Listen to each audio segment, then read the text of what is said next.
These potatoes aren't going to end up on your dinner table. Their final destination is this hole. We're in the small town of Sheridan, Montana, on a potato farm. Normally, this time of year, Bill and Peggy would be sending their potatoes to be planted.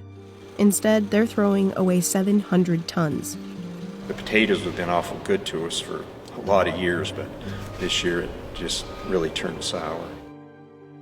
And the same thing is happening across the Northwest. I mean, it was just unprecedented. It's the supply chain from the growers to the supermarket that got interrupted. More than half of our market shut down by government mandate. Now, farmers across Idaho and Montana are stuck with mountains of potatoes. So why did this all happen? We visited Bouillon Ranch, where Peggy and Bill have been growing potato seed for 59 years. Normally, potato production across the Northwest looks like this. It starts with a seed grower like Bouillon, where farmers grow a variety of seed strains. Virtually all the potatoes grown started out from a certified seed, and that's a fairly rigorous process that avoids disease, imperfections. Bouillon grows 3 different disease-free seed strains: Umatilla, Clearwater, and Russet Burbank potatoes. Each potato variety goes to a specific grower in either the fresh or processed segment. In the fresh segment, you're actually seeing the potato in its true form. That's foods like a raw potato at a grocery store, or au gratin potatoes at your favorite restaurant. The other side of that is, we call it our process segment. You don't actually see the potato, you see the byproduct or the end result of that. That's the bag of potato chips, the French fries at McDonald's, or the pre-cut fries in the frozen section. If you're a fresh product grower, you'll plant a different variety or a different genetic line of potatoes. If you're a process grower, you'll grow a different product line. Just some fry better, they have a better color to them, others grow better. Now back to the farm. Potato growers get the seed from Bouillon and start planting in March. Then they harvest in early fall. Once the potatoes are out of the ground, they go into storage or are sent to a factory, where they're cleaned and turned into either fresh or processed potatoes. When COVID hit, we had a huge run on retail, which lasted for about a week to 2 weeks. But then when we shut off all the restaurants, that's when everything came out of kilter. Potatoes for food service, like restaurants, hotels, and catering, make up an estimated 55% of all potato crops. Think of everything from white table restaurants clear down to your fast, quick service. So when food service establishments shut down because of COVID-19, it was a chain effect. Processors cut down orders with growers. Out of options, the growers cut their orders with seed farmers. And more than half of the industry's potatoes were stranded on seed farms. In Peggy's case, her customers in Washington were cut back more than 50%. And she and Bill were stuck with tons of seed they'd normally sell.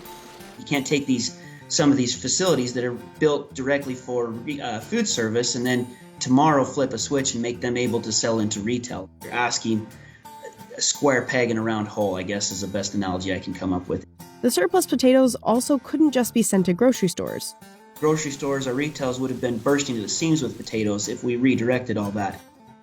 We had high hopes and maybe something would turn up, that in a month or so we might be able to send them somewhere for some kind of processing. But this year's, there's just no market for them. And we're just taking them out, taking them into a burial pit. Peggy and Bill have been forced to bury 1.4 million pounds of potatoes in total. It's costing us money just to bury these. I mean, between our time and labor and renting a large excavator to dig the hole and cover them, it's not free just to throw them away to us. It's an expense just to get rid of them. When you dump that many potatoes, the financial hit. Yeah. I mean, that was what's so heart-sickening, is the financial burden.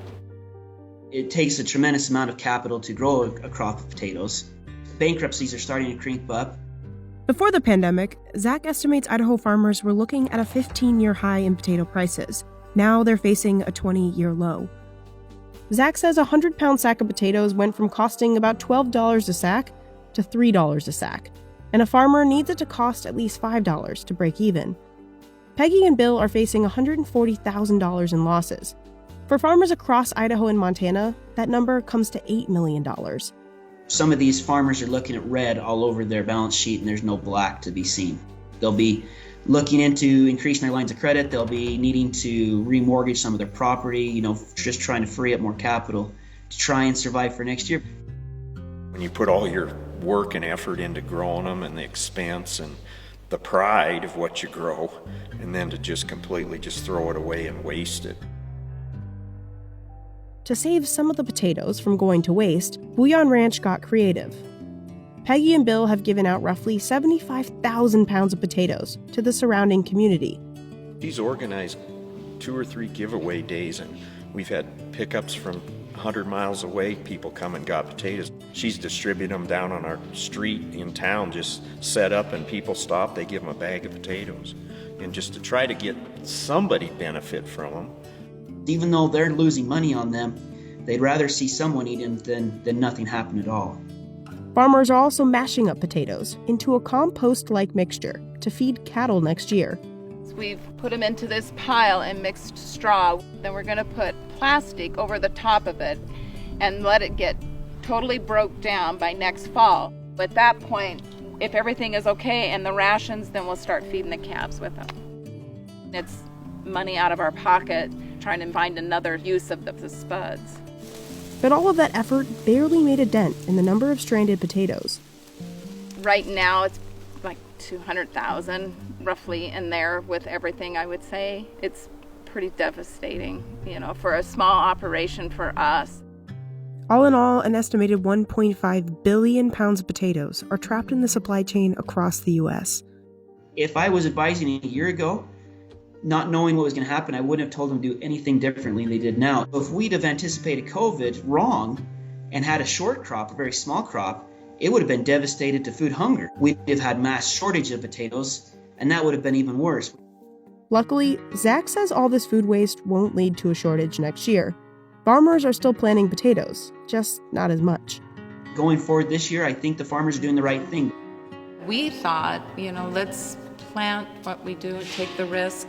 We already had the ground prepared, and we raise most of our own seed and buy some. So you might as well just carry on. I guess that's kind of the farm and ranch. Bad years, you just start over the next year and hope for a better season. If you didn't, you'd have quit a long time ago. But that's the plight of a farmer. We're always looking for next year. Farmers farm for the love of farming, and even in tough times, we still will continue to farm for the love of farming.